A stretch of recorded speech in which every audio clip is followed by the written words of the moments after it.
మార్పు చెందడానికి ఇష్టపడే వారిని ప్రోత్సహించండి.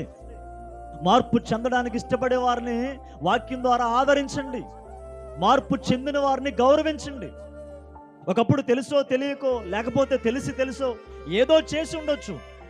ఇప్పుడు ఈ రోజున వాళ్ళకి కనువిప్పు కలిగింది, పశ్చాత్తాపం కలిగింది, మారు మనసు వచ్చింది, ఇప్పుడు మారిపోయారు.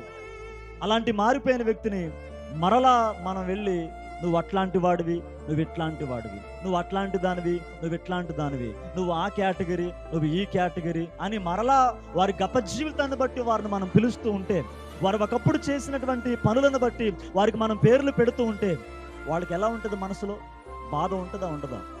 ఈరోజు చాలా మంది చెప్పే మాట ఏంటో తెలుసా? ఒకప్పుడు నేను తప్పు చేశాను, ఒకప్పుడు నేను పాపం చేశాను, ఒకప్పుడు నేను పాడైపోయాను, ఒకప్పుడు చేయకుండా పనులు చేశాను, ఒకప్పుడు చూడకుండా వాటిని చూశాను, ఒకప్పుడు వెళ్ళకుండా త్రోవల్లో వెళ్ళాను, ఈరోజు నేను తప్పు దిద్దుకున్నాను, ఈరోజు నేను నా జీవితాన్ని సరి చేసుకున్నాను, ఈరోజు నేను మారిపోయిన తర్వాత కూడా నన్ను తప్పు చేస్తున్న వ్యక్తిగానే చూస్తున్నారు సమాజం, నేను తట్టుకోలేకపోతున్నాను అంటున్నారు.